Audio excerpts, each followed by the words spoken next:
Breaking news చూస్తున్నాము. మాసప్ ట్యాంక్లో advocate murder కేసులో షాకింగ్ నిజాలు బయటకు వచ్చాయి. తన తండ్రిని కాంగ్రెస్ లీడర్లే చంపారంటున్నారు ఆ కొడుకు. మృతుడు మొహియుద్దీన్ కుమారుడు ఫర్హాన్ ఆరోపిస్తున్నాడు వక్ఫ్ బోర్డు భూముల ఆక్రమణపై పోరాడేందుకు ముజాహిద్ ఆలం ఖాన్ అతని తండ్రి మహబూబ్ ఆలం ఖాన్ మా నాన్నను చంపేశారంటూ ఫర్హాన్ ఆరోపణ చేస్తున్నాడు. వారం కిందట కూడా ముజాహిద్ ఆలం ఖాన్ మా ఇంటికి వచ్చి నన్ను బెదిరించాడు. మా జోలికి రావద్దని మీ నాన్నకు చెప్పు, లేదంటే ఏం జరిగినా నాకు సంబంధం లేదు, ఏదైనా జరిగే అవకాశం ఉంటుంది, తర్వాత వచ్చి నన్ను అడగకూడదు అంటూ కూడా వార్నింగ్ ఇచ్చారు ముజాహిద్ ఆలం ఖాన్ అలాగే మహబూబ్ ఆలం ఖాన్. ఎన్ని కోట్లు డబ్బులు కావాలా నీకు? 2 కోట్లు కావాలా, 10 కోట్లు కావాలా? డబ్బులు తీసుకొని సైలెంట్గా ఉండు, ఈ దేశాన్ని వదిలి పారిపో, దుబాయ్కి వెళ్ళిపో, ఇంకెక్కడికైనా వెళ్ళిపో, హైదరాబాద్ వదిలేసి వెళ్ళిపో, డబ్బులు ఇచ్చేస్తాను నీకు అంటూ బెదిరించే ప్రయత్నం చేశారు. వక్ఫ్ బోర్డుకి సంబంధించిన భూములు ఏవైతే ఉన్నాయో అవి ముస్లిం సోదరులకు సంబంధించిన భూములు అని చెప్పాలి, ఆస్తులు అని చెప్పాలి. ఆ భూములలో ఒక లీజు ప్రకారం కాలేజీలు కట్టి ఆ ప్రైవేటు కాలేజీలు కాస్త ఆ భూములను కబ్జా చేసేసాయి. ఆ వక్ఫ్ బోర్డు రికార్డులలో కూడా ఆ భూములు లేకుండా చేశారు అన్న ఆరోపణలున్నాయి. ఆ వక్ఫ్ బోర్డు భూముల కోసం ఈ ఖాజా మొయినుద్దీన్ ఆ వక్ఫ్ బోర్డు ఆ భూముల కోసం ఆయన ఫైట్ చేయడం జరిగింది. సో మొత్తం మీద ఆయన దాదాపు ఇప్పటిదాకా కొన్ని సంవత్సరాల నుంచి ఆ భూముల కోసం ఫైట్ చేస్తున్నారు. ఇప్పటిదాకా 5 సార్లు ఆయన పైన హత్యాయత్నం జరిగింది. ఇది ఆరోసారి ఆ దుండగులు అతన్ని చంపివేశారు. సో ప్రధానంగా ఇప్పుడు ఫర్హాన్ ఆరోపణలు చేస్తున్న వ్యక్తులు ఎవరు? కింద రైట్ సైడ్ బాక్స్లో మనం చూడొచ్చు. ముజాహిద్ ఆలం ఖాన్, ఇతను ప్రధాన ఆరోపణ ఇతని పైన, అలాగే ఇతని తండ్రి పైన. వీళ్ళే ఖాజా మొయినుద్దీన్ని చంపే ప్రయత్నం చేశారు, వాళ్ళే చంపారు అంటూ కూడా కొడుకు ఫర్హాన్ ప్రస్తుతానికి ఆరోపిస్తున్నారు. నాకు కూడా ప్రాణహాని ఉంది అంటూ ఫర్హాన్ చెప్పుకొస్తున్నాడు. నాకు కానీ నా కుటుంబ సభ్యులకి ఎవరికైనా ఏం జరిగినా కూడా దానికి బాధ్యత ఖచ్చితంగా వీళ్ళే వహించాలి. ముజాహిద్ అలాగే మహబూబ్ ఆలం ఖాన్. ఇటు మనం రైట్ సైడ్ విజువల్లో చూడొచ్చు. ఇటు సీఎం రేవంత్ రెడ్డి పక్కన నిల్చున్న వ్యక్తి ఆ ముజాహిద్ ఆలం ఖాన్. వీళ్ళు కొన్ని విద్యా సంస్థలను నడిపిస్తున్నారు. వక్ఫ్ బోర్డు ల్యాండ్ని లీజ్కి తీసుకొని అక్కడ వాళ్ళు విద్యా సంస్థలను నడిపిస్తూ ఆ ల్యాండ్ను కూడా కబ్జా చేశారు అంటూ ఆరోపణలు ఉన్నాయి. ఆ వక్ఫ్ బోర్డు ల్యాండ్ కోసమే ఖాజా మొయినుద్దీన్ కొన్ని సంవత్సరాలుగా ఆయన పోరాటం చేస్తున్నాడు. నాకు ఏం జరిగినా కూడా వాళ్ళే బాధ్యులు. అలాగే నిన్న ఉదయం మాసప్ ట్యాంక్లో మొహియుద్దీన్ని కారుతో గుద్ది కొంతమంది గుర్తు తెలియని దుండగులు చంపి వెళ్ళిపోయారు. ఆ కారుకి నంబర్ ప్లేట్ తీసేశారు. ఆ ఖాజా మొహియుద్దీన్ ఇంట్లో నుంచి బయటికి వచ్చేదాకా వెయిట్ చేసి మరి అతన్ని అతి దారుణంగా కిరాతకంగా గుద్ది చంపేశారు. ఒక 10-15 ఫీట్ల దూరం ఆ వ్యక్తి ఎగిరి పడిపోయిన తర్వాత బలమైన గాయాలు తలకి కావడంతో తనని హాస్పిటల్కి హుటాహుటిన కుటుంబ సభ్యులు తీసుకెళ్లినా తన ప్రాణాలని కాపాడలేని పరిస్థితి. సో దీనికి సంబంధించి ప్రధానంగా తన కొడుకు ఫర్హాన్ ఎవరెవరిని ఆరోపిస్తున్నాడు, ఏం చెప్పాడు, ఒక్కసారి ఆ కొడుకు మాటలోనే వినే ప్రయత్నం చేద్దాం. దాని తర్వాత క్షుణ్ణంగా విశ్లేషించే ప్రయత్నం చేద్దాం. Mujahid Alam Khan. So my father was fighting against that privatization. It is public property, should be used for public benefit, for minority benefit or whatever downtrodden. They formed private trust, their family members are managing it, and they grabbed that work property by managing work board, by removing the records from there. So my father was fighting against them. This is the 6th attack on him, and unfortunately which proved to be fatal. Earlier also 5 different times attacks had happened. He was attacked at his office in Gun Foundry. At his in early morning once, 3 years back also similar attack happened outside masjid at early hours of Fajr prayer, morning prayers, and then subsequently also threat calls were given to him and others also, and he had been relaying messages through mediator saying that हट जाओ वक्फ की properties हट जाओ, 2 करोड़ देते, 10 करोड़ देते, Dubai चले जाओ, बाहर चले जाओ, हैदराबाद छोड़ के चले जाओ, नहीं तो we will see what we can do, you can see बोल के threats. Mujahid Alam Khan personally also came and met me 6 months back at my office. He came and met me. He threatened me.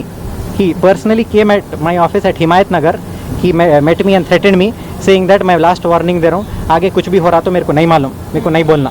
He personally came at my Himayatnagar office, and he met me and he told that samjhao baba ko samjhao, father ko samjhao. So Mujahid Alam Khan, like Anwarul Ulum Waqf which is there, they have converted to society. Mehboob Alam Khan also, they are Waqf grabbers, Waqf encroachers. They have taken the Waqf property of Muslims and they privatized it. So my father was fighting against it. So that is how it has happened. And I have faith in the police and also the judiciary. So many senior councils and members of the bar have come out in support of my father and in my support also. Absolutely, as they have said, there is a threat to me and my family also. Now that they have killed my father, they murdered and martyred my father while he was protecting the property. So I absolutely apprehend that there is threat. If in case anything happens to me or to my mother or my sister or my brother-in-law, I am saying across media that prime accused and responsible will be Mujahid Alam Khan and his father Mehboob Alam Khan. Father and son will be responsible if anything happens to me. I have relayed messages to Honorable Chief Minister also through intermediaries, to Member of Parliament Asaduddin Owaisi and to the Honorable Ex-Minister KTR also, KT Ramarao Garu also, saying that advocates need to be protected. This cannot happen. This is a rule of law. If advocates itself, they themselves are not being protected, so it is a very grave, unfortunate moment for me. I expect the media to give us a moment of privacy and not to further precipitate the matter. Police will take. Police. Recent threats you got yesterday or? No, not recent threats. Threats were keep coming by unknown calls. Right, తన కొడుకు ఫర్హాన్ చాలా క్లియర్గా తమ తండ్రిని 3 సంవత్సరాల కింద కూడా ఇలా ఉదయం పూట నమాజ్కి వెళ్తున్న సమయంలో కూడా ఒక్కసారి చంపే ప్రయత్నం చేశారు. 3 సంవత్సరాల తర్వాత నిన్న జరిగిన ఘటనకు సంబంధించిన డీటెయిల్స్ కూడా ఒకసారి చెప్పే ప్రయత్నం చేస్తాను. నిన్న ఉదయం సుమారు 6 గంటల సమయంలో ఖాజా మొయినుద్దీన్ వాళ్ళ మామకి ఆరోగ్యం బాగలేక హాస్పిటల్లో ఉంటే తనని చూడడానికి ఉదయం 6 గంటలకి ఇంట్లో నుంచి బయటకు వచ్చాడు. 6 గంటలకు బయటకు వచ్చి తన కారులో బ్యాగును పెట్టుకొని కార్ సీట్లో ఎక్కే గ్యాప్లోనే ఈ దుండగులు ఆల్రెడీ ఉదయం 6 గంటలకి తన మీద అటాక్ చేశారంటే వాళ్ళు తెల్లవారుజాము నుంచి అక్కడ వెయిట్ చేస్తున్నారా, అర్ధరాత్రి నుంచి వెయిట్ చేస్తున్నారు. మొత్తం మీద ఒక పక్కా ప్లాన్ పథకం ప్రకారమే అక్కడ వెయిట్ చేశారు. ఖాజా మొయినుద్దీన్ బయటికి వచ్చిన వెంటనే ఇమీడియట్గా తనని గుద్దేసి పారిపోయారు. సో మరోపక్కన ముజాహిద్ అనే వ్యక్తి ఎవరైతే ముజాహిద్ ఆలం ఖాన్, మహబూబ్ ఆలం ఖాన్, ఈ ఇద్దరు వ్యక్తులు వక్ఫ్ బోర్డుకి సంబంధించిన, ఫర్హాన్ కూడా చాలా క్లియర్గా ఇంగ్లీష్లో అదే పాయింట్ చెప్పే ప్రయత్నం చేశారు, ముస్లిం సోదరులు, అందులో పేదరికంలో ఉన్న ముస్లిం సోదరుల కోసం వక్ఫ్ బోర్డుని వినియోగించాల్సింది పోయి దాన్ని ప్రైవేటీకరణ చేస్తున్నారు. ఆ ప్రైవేటీకరణ నుంచే దాన్ని కబ్జాని చేసే ప్రయత్నం కబ్జా చేశారు. వక్ఫ్ బోర్డు రికార్డులను కూడా పూర్తిగా మార్చేసి ఇలాంటి ఒక దౌర్భాగ్యమైన పనికి వాళ్ళు పాల్పడ్డారు. దాన్ని వ్యతిరేకిస్తూ మా నాన్న పోరాటం చేశాడు. అలాగే 2 ఇంజనీరింగ్ కాలేజీల గురించి ఆయన మాట్లాడుతున్నాడు. ఇక్కడ నవాబ్ షా ఇంజనీరింగ్ కాలేజ్ అనేది ఏదైతే నవాబ్ షా అనే ఒక ఇంజనీరింగ్ కాలేజ్ వక్ఫ్ బోర్డు ల్యాండ్లో ఉంది. దాన్ని ఆ కాలేజ్ యాజమాన్యం అనగా ముజాహిద్ అలాగే మహబూబ్. మనం చూడొచ్చు రైట్ సైడ్ విజువల్లో కింద సీఎం రేవంత్ రెడ్డిని కలిసిన వ్యక్తి, ఆయన పక్కన ఉన్న వ్యక్తి ఆ బీచ్ కలర్ ప్యాంట్, కాకి కలర్ ప్యాంట్ వేసుకున్న వ్యక్తియే ప్రస్తుతానికి అతన్నే ఆరోపిస్తున్నాడు. ఈ ఖాజా మొయినుద్దీన్ కొడుకు చాలా క్లియర్గా వీళ్ళే తమ తండ్రిని చంపారంటూ వాళ్ళు ఆరోపిస్తున్నారు. సో మొత్తం మీద నవాబ్ షా ఇంజనీరింగ్ కాలేజ్ అలాగే అన్వర్ ఉల్ ఉలూమ్ అనే ఈ సంస్థకు సంబంధించి వక్ఫ్ బోర్డు సంస్థ, ఈ రెండు ప్రైవేటీకరణ చేసి దాని తర్వాత ఆ ల్యాండ్ని మింగేసినట్టు తెలుస్తుంది. ఆ ల్యాండ్ని మింగేశారంటూ ఆరోపిస్తున్నారు. వాళ్ళ తండ్రిని 3 సంవత్సరాల కింద మొదట చంపుదామని ప్రయత్నం చేశారు. తర్వాత సక్సెస్ కాకపోవడంతో బెదిరింపులకు పాల్పడ్డారు. తన ఇంటికి వచ్చి, అలాగే ఫర్హాన్కి కూడా ఒక ఆఫీస్ ఉంది, ఆ ఆఫీస్కి కూడా పలుమార్లు ముజాహిద్ అలాగే మహబూబ్ ఆ ఆఫీస్ కూడా విజిట్ చేయడం జరిగింది. ఆ ఆఫీస్కి వచ్చి మరి ఆయనని బెదిరించారు. మీ నాన్నని డబ్బులు తీసుకొని పక్కకి వెళ్ళమను, సైలెంట్గా ఉండమను, ఈ ఆస్తుల గురించి, ప్రభుత్వ ఆస్తులు వక్ఫ్ బోర్డు ఆస్తుల గురించి మాట్లాడొద్దు, ఎక్కడ దేశం విడిచి వెళ్ళిపోమను, ఎన్ని డబ్బులు కావాలంటే అన్ని ఇస్తాం, 2 కోట్లు కావాలా, 10 కోట్లు కావాలా, ఎంత డబ్బులు కావాలంటే అంత ఇస్తాము అంటూ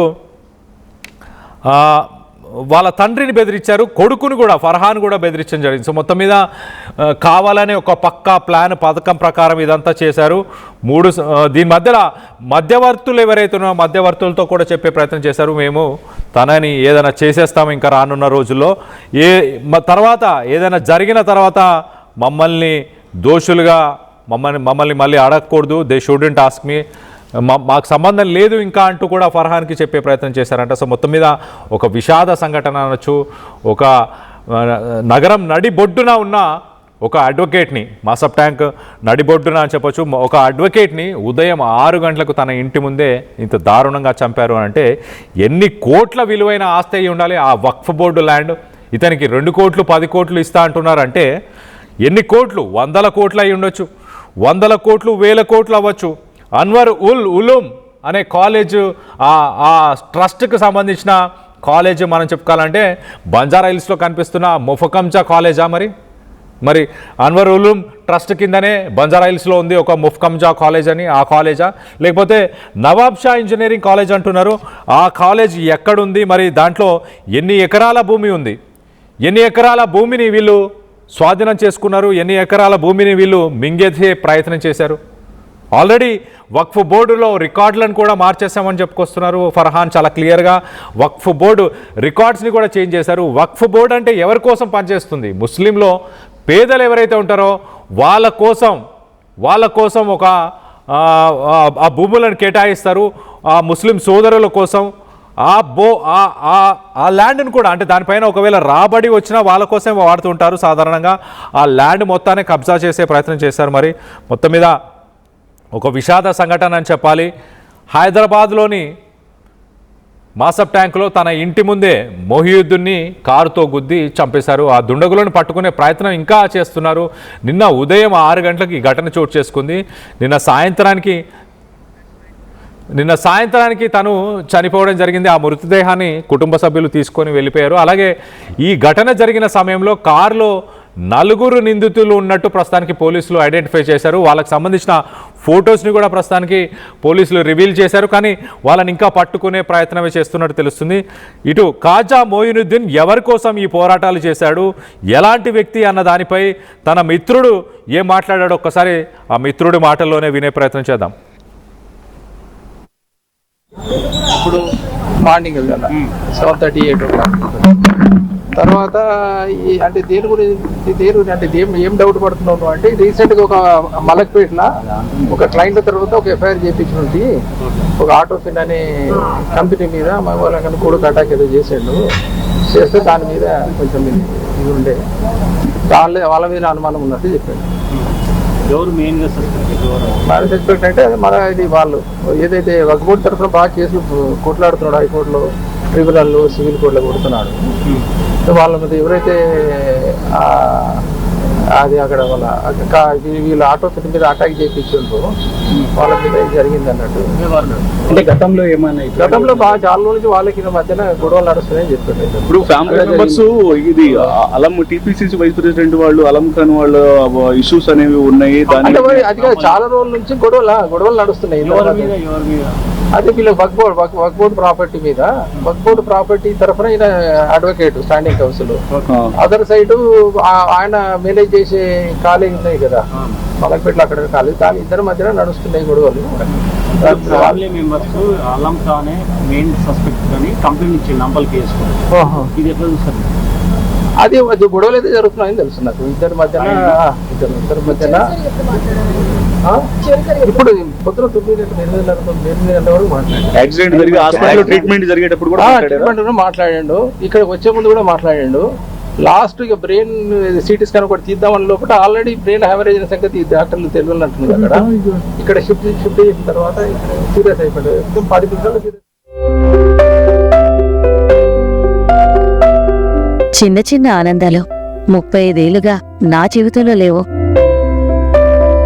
35 ఏళ్లుగా నేను డైపర్లలో బ్రతికాను.